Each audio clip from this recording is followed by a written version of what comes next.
Hello dear friends, स्वागत है आपका आपके चैनल पे। आज की जो कहानी है वो कहानी है शेख चिल्ली की चिट्ठी। तो कहानी शुरू करते हैं।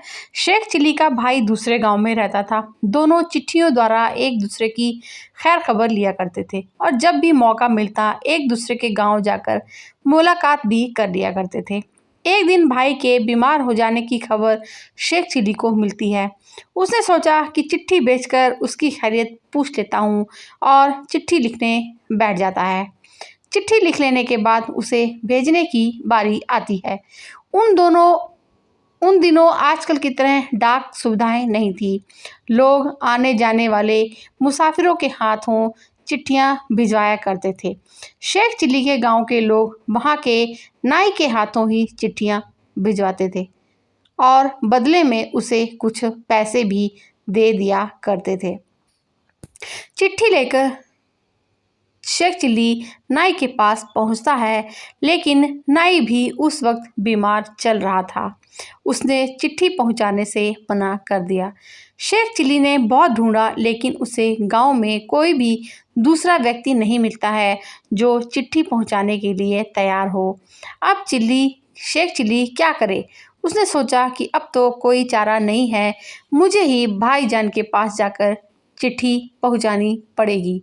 अगले दिन सुबह सवेरे ही वह अपने गांव से निकल पड़ता है। दिन भर का सफ़र पैदल करने के बाद वह शाम को अपने भाई के घर पहुंचा।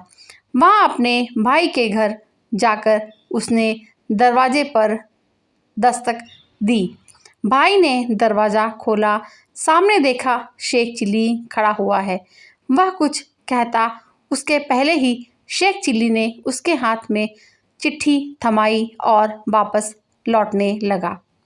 शेख चिल्ली की ये हरकत भाई को समझ नहीं आई। वह उसे रोककर बोला, अरे भाई, क्या बात है?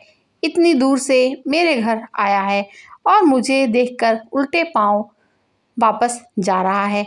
क्या हो गया? नाराज़ है क्या? नहीं भाईजान, शेख चिल्ली बोला, मैं आपसे क्यों नाराज़ होऊंगा? आप बीमार हैं ना? बस ये चिट्ठी मैंने आपकी खैर खबर पूछने के लिए लिखी है, लेकिन मेरे गांव का नाई आपको चिट्ठी पहुंचाने आ नहीं पाया, इसलिए उसकी जगह मुझे खुद ही ये चिट्ठी देने यहाँ आना पड़ा। आप इसे पढ़ लेना और इसका जवाब ज़रूर दे देना। इस बात पर हैरान भाई बोला, वो ठीक है, लेकिन जब तुम मेरे घर आ ही गए हो तो अंदर आओ, कुछ दिन यहीं मेरे पास रुको, फिर चले जाना। इतना सुनना था कि शेख चिल्ली बिगड़ गया और वह बोला, भाईजान, आप समझते नहीं हो। अभी मैं नाई की जगह आपको ये चिट्ठी देने आया हूँ। मैं उसका फ़र्ज़ अदा कर रहा हूँ। मुझे आपसे मिलना होता तो मैं ना चला आता, नाई की जगह क्यों आता? हक्का बक्का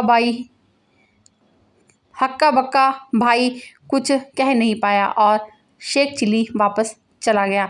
तो ये थी हमारी शेख चिल्ली की एक मज़ेदार कहानी। और ये कहानी आपको कैसी लगी कमेंट में बताइएगा। मिलते हैं एक नए वीडियो में नई कहानी के साथ में। और कहानी सुनने के लिए आप सभी का बहुत बहुत शुक्रिया। Thank you.